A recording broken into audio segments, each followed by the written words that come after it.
شف شف. تو ہمارے نبی نے یہ نہیں کیا کہ یوں کیا اور چشمہ جاری نہ. میں ریکارڈ کروا رہا ہوں نا یہ اقرار الحسن کو اپریشیٹ کرنے کے لیے. اس ایک بڑے لوگ اس کے ارد گرد اکٹھے ہو گئے تھے. میں نے اس کے خلاف بھی بیان دیا تھا بھائی یہ منجن ہے. اچھا یہ جو میں کلپ ریکارڈ کروا رہا ہوں اس کا نام رکھیں اقرار الحسن زندہ باد. دیکھو بزرگوں کے ہاتھ پہ کرامت ظاہر ہو سکتی ہے لیکن بزرگوں کے کرامت سینٹر نہیں ہوتے. ہر دفعہ اللہ سے پوچھتے تھے کہ اب کیا ہوگا. شف شف. تو انہوں نے بڑا لوگوں کو الو بنایا ہوا ہے. بہت بڑا کراؤڈ سرکار کے گرد جمع ہو گیا ہے. پھونکوں سے لنگڑے ٹھیک ہو رہے ہیں, آنکھوں سے پتہ نہیں کیا کیا نکال رہے ہیں. اس پہ میں نے پہلے وہ بیچارہ ناصر مدنی نے بیان کیا تھا کچھ, اس کو اٹھا کے کس طرح سے مارا گیا پیٹا گیا. تو میں نے بھی جب بیان کیا میں نے کہا بھائی اتنی پھونکے اگر آپ کے پاس ہیں تو آغا خان ہاسپٹل میں ایک سلنڈر بھروا دو, تو جو بھی معذور لوگ ہوں گے ان پہ اسپرے کر دیا کرو, ٹھیک ہو جائیں گے. لوگ ڈر رہے ہیں اس کے خلاف بولتے ہوئے نا, کیونکہ بہت پاورفل آدمی ہے. اور ہماری قوم کا ایک بہت بڑا طبقہ جو ایجوکیٹڈ بھی ہے اور اس کے پاس پاور بھی ہے وہ اس کا مرید بنا ہوا ہے. کیونکہ بے وقوفوں کی پاکستان میں کمی نہیں ہے اور حکومت تو کنٹرول کرتی نہیں ہے ان چیزوں پہ. سعودی عرب میں یہ منجن نہیں چلتے, یو اے ای میں بھی نہیں چلے گا یہ منجن, عربوں میں نہیں چلتا زیادہ تر اس طرح کا منجن. کسی عربی کو منجن بیچنا ہوتا ہے تو وہ بھی یہاں آتا ہے. جیسے عراق سے آیا تھا نا پچھلے سال, آپ کو پتا ہے کہ روحانی ٹوپی ڈرامہ, بڑے لوگ اس کے ارد گرد اکٹھے ہو گئے تھے. میں نے اس کے خلاف بھی بیان دیا تھا بھائی یہ منجن ہے. تو لوگ نہیں مان رہے تھے, مجھ پہ بھی دباؤ آیا کہ نہیں آپ اپنے بیان سے رجوع کرو, یہ تو بڑے پہنچے ہوئے بزرگ ہیں. پھر بعد میں جب پتہ چلا کہ منجن ہے تو میں تو بار بار کہتا ہوں یہ روحانی کے نام پہ جو بھی, دیکھو بزرگ کی ڈیفینیشن کیا ہے.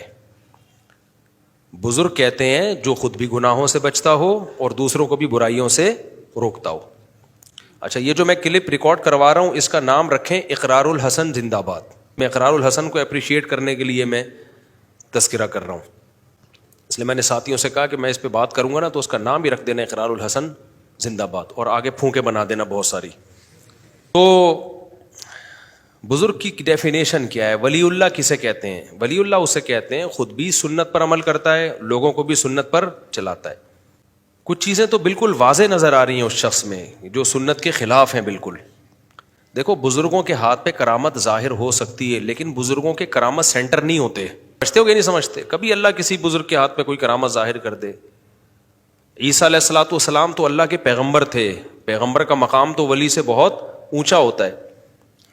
مردے کو کہتے ہیں نا قم باذن اللہ, تو وہ مردہ اللہ کے حکم سے زندہ ہو کے کھڑا ہو جاتا ہے. لیکن ایسا نہیں ہے کہ حضرت عیسیٰ ابن مریم نے کوئی سینٹر بنا لیا ہو کہ جس کو اپنے مردے زندہ کروانے ہو ہمارے پاس لے آئے.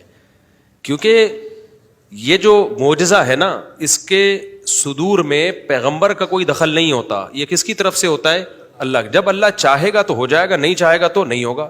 تبھی حضرت عیسیٰ نے ایسا نہیں کیا کہ کوئی باقاعدہ مردوں کو زندہ کرنے کا کوئی ادارہ کھول لیا ہو, اپنا مردہ زندہ کرانے آ جائے میں زندہ کر دوں گا. بھائی نہیں, ان کے اختیار میں یہ چیز نہیں ہے. جب اللہ نے کہا کہ اب آپ کریں تو میں زندہ کر دوں گا, آپ قم کہہ دیں میں اس کو مردے کو کھڑا کر دوں گا, تو کر دیا.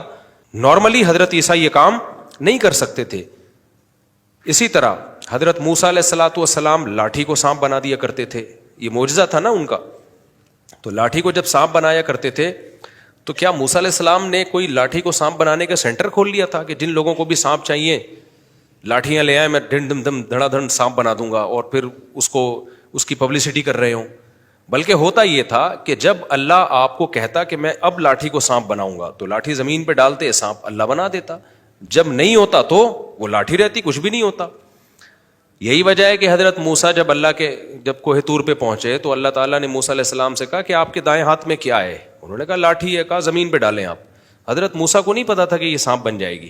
جب زمین پہ ڈالا تو وہ سانپ بن گئی. حضرت موسیٰ خوف سے دوڑنے لگے کہ کھا نہ جائے, کاٹ نہ لے. تو اللہ نے فرمایا موسیٰ واپس پلٹ, اقبل ولا تخف, واپس پلٹیں, ڈرنا خوف نہ کھائیں. سنعیدھا سیرتھا الاولی, آپ اسے پکڑے ہم دوبارہ لاٹھی بنا دیں گے. تو یہ سارے کام کون کر رہا تھا؟ اللہ کر رہا تھا. تو حضرت موسیٰ کو پتا تھا میرے ارادے کا اس میں کوئی دخل نہیں ہے, اس لیے حضرت موسیٰ نے کوئی سینٹر نہیں کھولا کہ لوگوں کو کہا کہ جس نے اپنی لاٹھی کو سانپ بنانے آ جاؤ بھائی میرے پاس. ہر دفعہ اللہ سے پوچھتے تھے کہ اب کیا ہوگا. اللہ بتاتے تھے کہ اب آپ ایسا کریں, لاٹھی کو پھینکیں, یہ پتھر سے پانی کے چشمے نکال دے گی. اب آپ ایسا کریں, آپ لاٹھی کو پانی پہ ماریں, یہ پانی کو 2 حصوں میں ڈیوائڈ کر دے گی, ورنہ حضرت موسیٰ کو اس سے پہلے نہیں پتا ہوتا تھا.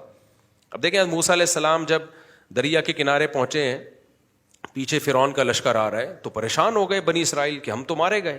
تو حضرت موسیٰ نے کیا کہا, یہ نہیں فرمایا کہ صبر کرو, میں جو ہے وہ ابھی میرے پاس ایک لاٹھی ہے, دیکھو میں کرتا کیا ہوں. نہ حضرت موسیٰ نے کہا بھائی اللہ ہی جانے کیا ہوگا, ان معی ربی, مجھے یہ پتا ہے اللہ میرا ساتھ نہیں چھوڑے گا, وہ کیسے ہمیں بچائے گا وہ تو اللہ ہی بہتر جانتا ہے. تو پتا تھا موسیٰ علیہ السلام کو یہ لاٹھی ہے بھائی کچھ نہیں کر سکتی, اللہ اب کیسے بچائے گا یہ اللہ کی مرضی ہے. تو اللہ نے وحی کی موسیٰ پر علیہ السلام پر کہ اے موسیٰ اس کو آپ پانی پہ ماریں اور کالطود العظیم, دونوں طرف پہاڑ جیسی موجیں رک جائیں گی. تو جب پیغمبر کا جن کا درجہ ولی اللہ سے بڑا ہے وہ معجزے سینٹر کھول کے نہیں بیٹھتے, جب اللہ ان کے ہاتھ پہ معجزے دکھانا چاہے دکھا دیتا ہے, نہیں دکھانا چاہے تو نہیں دکھاتا. ہمارے نبی صلی اللہ علیہ وسلم نے چاند کے ٹکڑے زندگی میں کتنی دفعہ کیے ہیں, بولو نا, ایک دفعہ کیے بس, اور ہر مطالبے کا آپ نے جواب بھی نہیں دیا. مشرکین کہتے تھے کہ سورہ بنی اسرائیل میں آپ دیکھ لیں, لن نؤمن لک حتی تفجر لنا من الارض ينبوعا, اے پیغمبر ہم آپ پر اس وقت تک ایمان نہیں لائیں گے جب تک آپ زمین سے چشمے جاری نہ کر دیں. تو ہمارے نبی نے یہ نہیں کیا کہ یوں کیا اور چشمہ جاری, نہ, میں کہاں سے چشمے جاری کر سکتا ہوں. پھر انہوں نے کہا کہ او یکون لک بیت من زخرف او یکون لک جنت من نخیل, آپ کے لیے کھجور کا باغ ہونا چاہیے, وعنب, انگوروں کے باغ ہونے چاہیے, فتفجر الانہار خلالہا تفجیرا, آپ اس کے بیچ میں نہریں جاری کر دیں, او ترقی فی السماء, آپ کو چاہیے آسمان پہ جائیں اور وہاں سے کتاب لے کر آئیں, یہ فرشتہ کیوں کتاب لے کر آ رہا ہے. تو ان سب باتوں کے جواب میں نبی نے کیا کہا, اللہ نے فرمایا قل, اے نبی آپ ان کو کہہ دیجئے سبحان ربی, میرا رب ہر عیب سے پاک ہے, یہ سارے کام اللہ کر سکتا ہے, میں نہیں کر سکتا.